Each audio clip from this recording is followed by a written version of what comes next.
Welcome to my newest video. My name is Steve and my channel is called Physician Heal Thyself. So if you're new to my channel, welcome.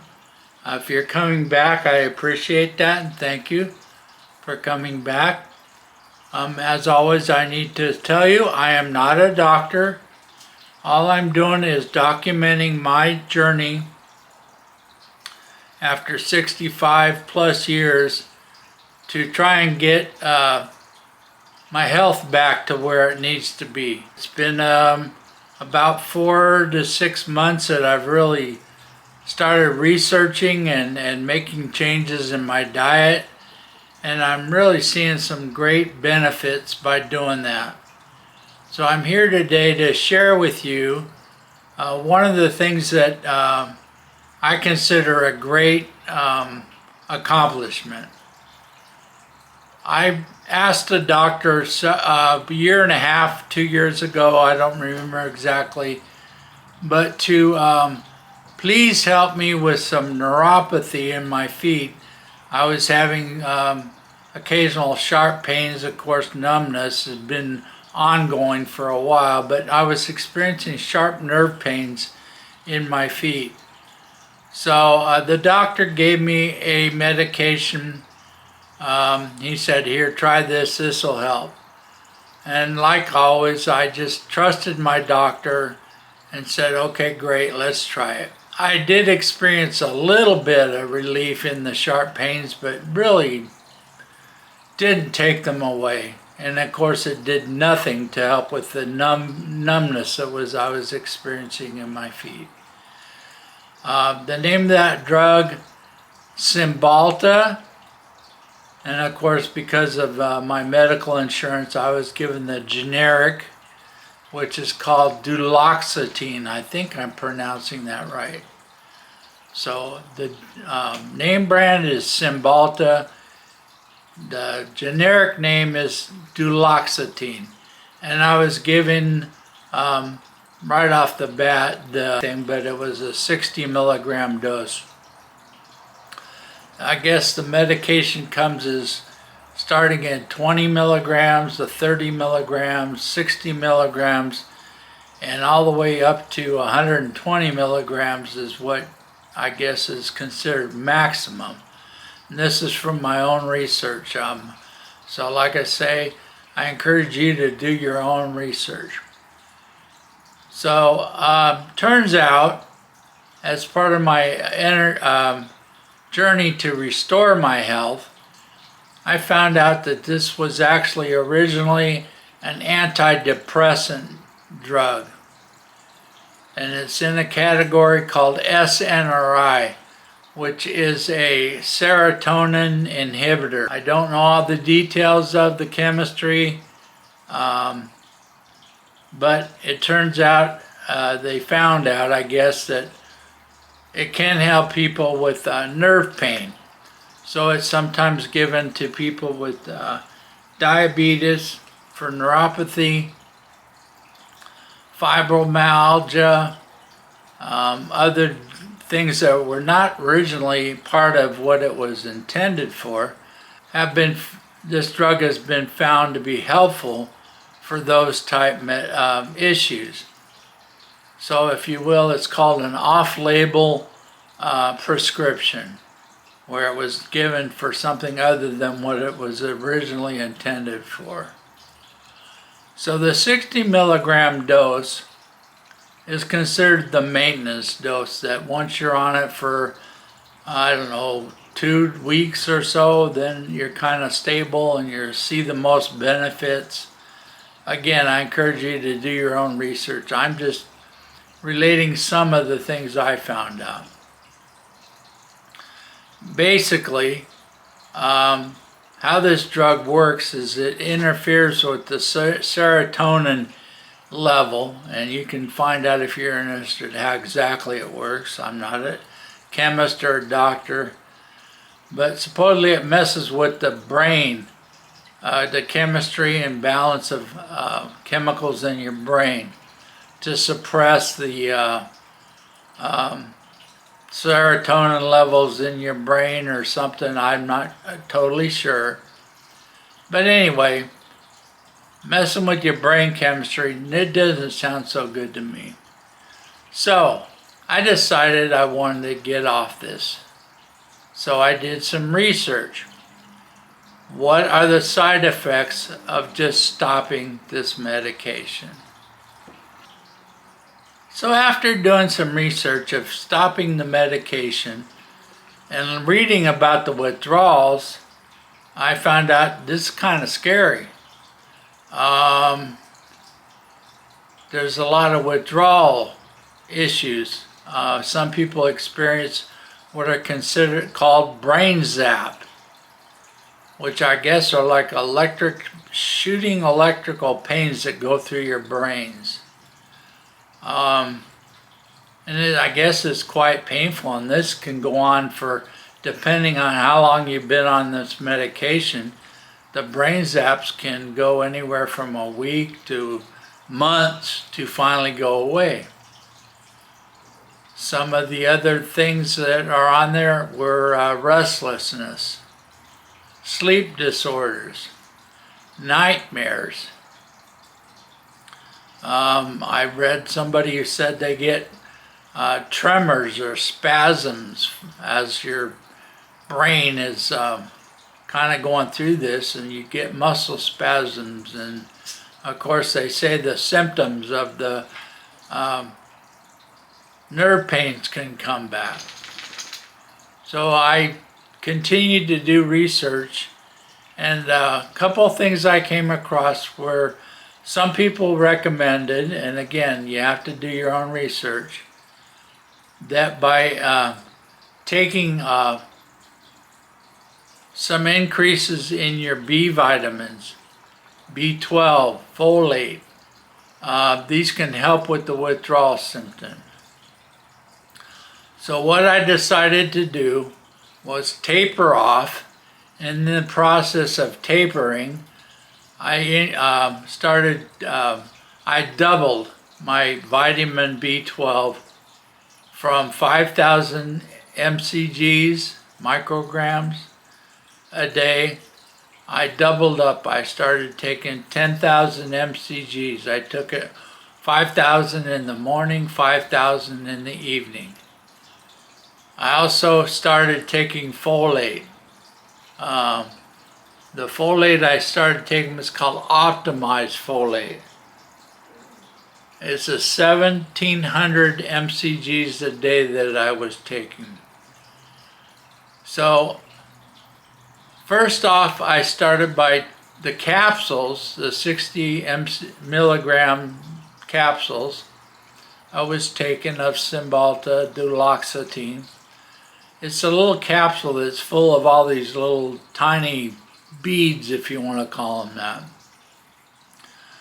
So first thing I did was I started taking the capsules and opening them up and roughly dividing the little beads in half. So then for about, I think 5 to 6 days, I was taking half the amount. So approximately, I guess, 30 milligrams of the little beads. I was taking about half of them, and of course it was strictly guesswork because I just approximated dividing the capsules. You can't just cut them in half because all these little granules, if you want to call them, come spilling out. So I cut in half, I think for 6 days, the amount I was taking. And then I just quit taking it completely. And of course, medical information on the internet says you have to taper off this over months and months to really get off this stuff. So I started taking the B12, the folate, cut my dose in half for approximately a week, and then went cold turkey. So what happened? To me, the only thing that I can say I really experienced was nightmares, if you want to call them that. I'm going to say they weren't really nightmares, but more of just some extremely weird, vivid dreams. So after I went cold turkey about the third or fourth night, I started having some really strange dreams that were quite vivid. And that continued for maybe a week to 10 nights. 10 nights of these really strange dreams. After that, they pretty much went away. I never really experienced any physical withdrawal symptoms. I never experienced an increase in nerve pain or anything like that. So for me, getting off this medication wasn't as terrible as what I was hearing people say on YouTube or other places I was looking at and getting information on. And of course, it didn't line up at all with what the medical world was saying I would experience if I did it too quickly and too suddenly. Of course, I realize each person is different, each person is an individual, so your experience may be different than mine. I think that taking the B vitamins, the B12, the folate, folic acid, I think those both have links to really helping with nerve issues, your nervous system, your brain chemistry, things like that. So I truly believe that they really, I've been off the medication now for approximately 6 weeks, I believe now. And really, other than the first couple weeks of the dreams, haven't had any issues. I also cut back now my B12 to just one of the doses a day, which is 5,000 micrograms. I take one of those each morning. It's an oral that you just let dissolve in your mouth. I've also stopped taking the folate. I don't take it anymore. I try and avoid really trying to do much supplements. I'm trying to just get my nutrients from eating properly. So I just wanted to share my experience of what it was like to get rid of the Cymbalta in my system. I encourage you to eat a healthy diet as part of the process. My diet consists mainly of mostly what's called a carnivore. I'm definitely keto diet. I've limited and pretty much eliminated almost all carbs out of my system. I do have a few vegetables each week. Daily, I stay well below 25 grams of carbs a day. And then, like I said, my personal experience was the supplements that I took as I was going through withdrawal, if you want to call it that, from this anti-depressant, which messes with your brain chemistry. That's how it makes you supposedly less depressed. I'm glad I'm off it.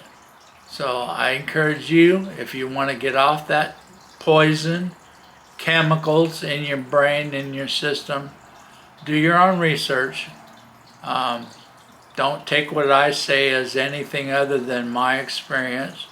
How it affects you, that'll be up to you. And I do say, if you're scared, talk to a doctor.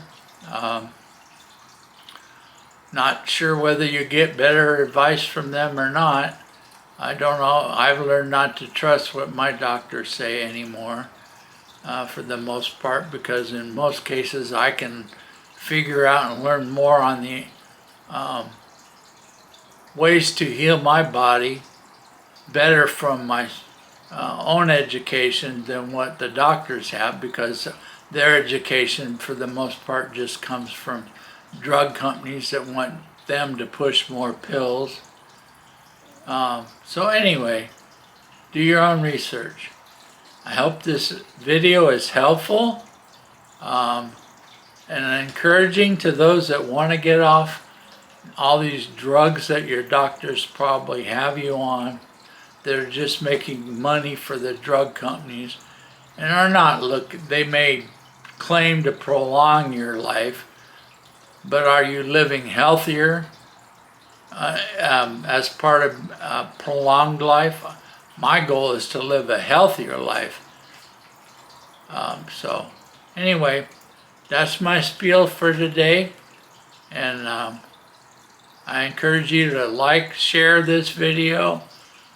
Leave me comments. I appreciate any comments or feedbacks maybe of what you went through or going through and getting off antidepressants. I think we can all help each other. So leave me comments, share the video, and as always, I say God bless you, and continue to follow for more information on my journey as I share my experiences of trying to get to a much healthier way of living, which I'm having great progress doing. So, see you later. Bye.